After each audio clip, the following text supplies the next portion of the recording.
Police బలగాల combing ను పసిగట్టిన మావోయిస్టులు మకాం మార్చినట్లు తెలుస్తోంది. మావో కీలక నేతలు హిడ్కా, దామోదర, దేవాలు సేఫ్ జోన్ కు వెళ్లినట్లు తెలుస్తోంది.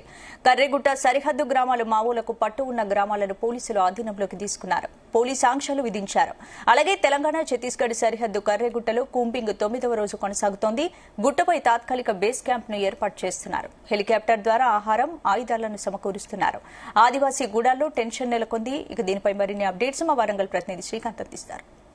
ఛత్తీస్గఢ్ సరిహద్దులో ఉన్నటువంటి కర్రెగుట్ట ప్రాంతంలో భారీగా అయితే బలగాలైతే మోహరిస్తున్నాయని చెప్పొచ్చు. ఇప్పటికే బలగాల కూంబింగ్ అయితే 9వ రోజుకైతే చేరుకుంది. ఈ నేపథ్యంలో ఇటు బలగాలు కూడా అక్కడ తాత్కాలికంగా ఒక బేస్ క్యాంప్ ను కూడా ఏర్పాటు చేసినట్లుగా సమాచారం అవుతుంది. దీనికి తోడుగా అక్కడ హెలికాప్టర్లతో పాటు డ్రోన్లను వినియోగిస్తూ వాటికి సంబంధించినటువంటి ఆహార పొట్లాలు, అదేవిధంగా వివిధ ఆయుధ సామాగ్రిని కూడా బేస్ క్యాంప్ కు తరలిస్తున్నటువంటి సిచ్యువేషన్ కనిపిస్తుంది. మరోవైపు భద్రతా దళాలు మాత్రం ఇటు ఛత్తీస్గఢ్ ప్రాంతం, చెర్ల ప్రాంతం, ఇటు తెలంగాణ సరిహద్దులో ఉన్నటువంటి వాజేడు, వెంకటాపూర్ సంబంధించినటువంటి ఈ ప్రాంతంలో మాత్రం ఎక్కువ కూడా మోహరించడంతో పాటు కర్రెగుట్ట ప్రాంతాన్ని కూడా పూర్తిగా ఆక్రమించాలని చెప్పవచ్చు. ఈ నేపథ్యంలో మావోయిస్టు పార్టీకి సంబంధించినటువంటి కీలక నేతలు మాడవ హిడ్మాతో పాటు దామోదర్, దేవ వీరంతా కూడా కీలకమైనటువంటి నేతలు. వీరంతా కూడా కర్రెగుట్ట ప్రాంతాన్ని ఉన్నటువంటి తలదాచుకున్నట్లుగా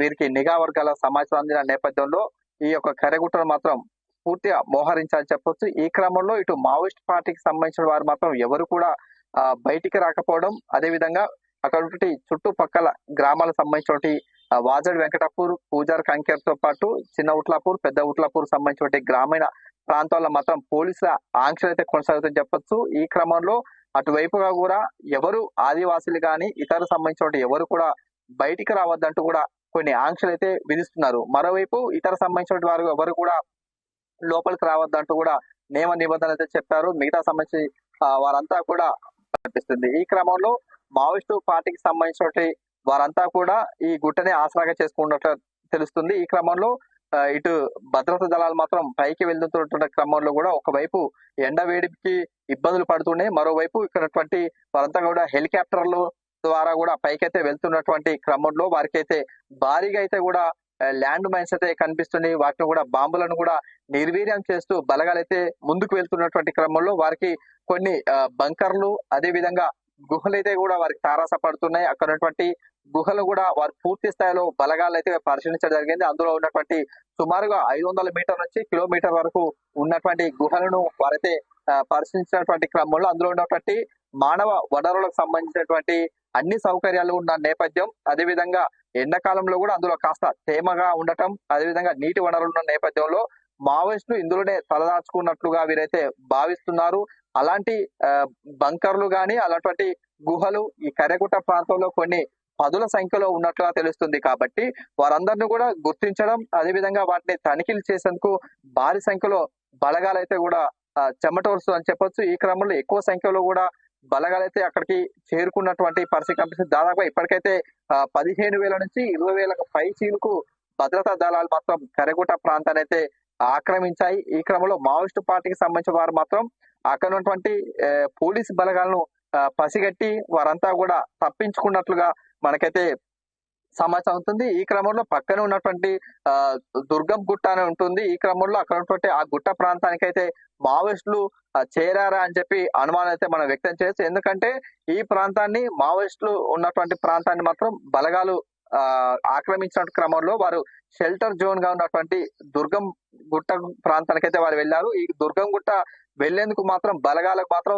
అంత ఆశించంత ఈజీగా అయితే కాదని చెప్పి అక్కడ ఆదివాసీలు, స్థానికులు అయితే చెప్తున్నారు. ఎందుకంటే అతి క్లిష్టంగా దుర్భరమైనటువంటి పరిస్థితి ఉంటుంది ఆ గుట్టపైకి వెళ్ళడం, అదేవిధంగా నునుపుగా ఉండటం, అదేవిధంగా అక్కడ చిత్తడు సంబంధించిన ఉబిలు ఉంటాయి. ఎందుకంటే ఆ ఉబిలో చెప్పుకుంటే మాత్రం బయటికి రావడం అయితే అతి కష్టం అని చెప్పొచ్చు. ఈ క్రమంలో ఇటు భద్రతా దళాలు మాత్రం ఆ గుట్ట వైపు వెళ్లేందుకు ఆశ్రయించారు కాబట్టి అక్కడ వెళ్లేందుకు సాహసించారు కాబట్టి మావోయిస్టులు ఆ యొక్క షెల్టర్ జోన్ గా చేసుకొని దాన్ని అందులో మకాం వేసినట్టు తెలిసింది. మరోవైపు ఇక్కడ ఏదైతే ఉందో దీనికి సంబంధించి శాంతి కమిటీ చర్చలు అయితే ఒకవైపు జరుపుతున్నారు. ఇటీవలే ఉన్నటువంటి కమిటీ ఇక్కడ సీఎం రేవంత్ రెడ్డితో కలవడం, అదేవిధంగా అక్కడ ఉన్నటువంటి వారితో చర్చలు జరపడం, అదేవిధంగా వారికి సంబంధించిన పార్టీ క్యాడర్ లో ఉన్నటువంటి ముఖ్య నేతలుగా ఉన్నటువంటి జానారెడ్డి, అదేవిధంగా కేశవరావుతో కూడా సంప్రదింపులు జరుగుతున్నాయి. ఈ క్రమంలో దీనిపై కూడా చర్చ అయితే కొనసాగుతుంది.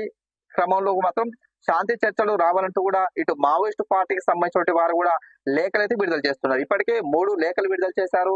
అందులో బస్తర్ జోన్ సంబంధించిన సౌత్ సెంట్రల్ సంబంధించిన రూపేష్ పేరుతో 2 లేఖలు విడుదల కాగా, సెంట్రల్ సంబంధించిన సభ్యుడుగా ప్రతినిధిగా ఉన్నటువంటి అబ్బాయి పేరుతో కూడా లేఖ మాత్రం విడుదలైంది. ఇందులో వారు ఒకటే డిమాండ్ చేస్తున్నారు. అందులో ఆపరేషన్ కగార్ ను వెంటనే నిలిపివేయాలి, అదొకటి శాంతి చర్చలు పిలవాలంటూ కూడా అందులో ప్రధానంగా లేఖలో పేర్కొన్నటువంటి అంశాలు చూడొచ్చు. ఈ క్రమంలో ఒకవైపు శాంతి చర్చలకు పిలుస్తారంటూ కూడా మావోయిస్టు వెయిట్ చేస్తున్నారు. ఈ క్రమంలో కూడా ఇక్కడ మావోయిస్టు ఆశిస్తున్న క్రమంలో భద్రతా దళాలు మాత్రం తమ పని తాము చేసుకుంటూ వెళ్తున్నాయని చెప్పొచ్చు. ఎందుకంటే ఇక్కడ గుట్టల్నే భద్రతా దళాలు ఆక్రమించడంతో పాటు అక్కడ ఒక బేస్ క్యాంప్ కూడా ఏర్పాటు చేయడం, అదేవిధంగా ఒక కమ్యూనికేషన్ కోసం మాత్రం ఇక్కడ కరెగుట్ట ప్రాంతం నుంచి పూజా కంకేర్ మధ్యలో ఉన్నటువంటి గుంజిపర్తి గ్రామం ఉంటుంది కాబట్టి అక్కడ ఒక సెల్ టవర్ ను కూడా ఏర్పాటు చేసి కమ్యూనికేషన్ కూడా ఏర్పాటు చేయడం, అదొకటి సిగ్నల్ కూడా నిన్న ప్రారంభించడం జరిగింది. ఈ క్రమంలో కమ్యూనికేషన్ పెరుగుతున్నటువంటి క్రమంలో కూడా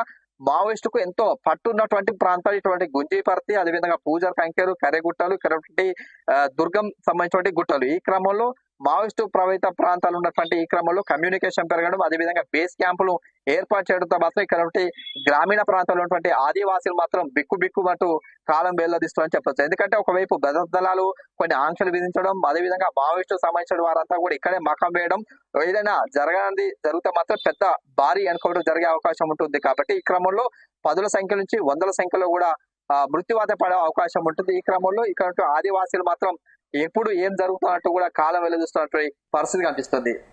ఓవర్ టు స్టూడియో.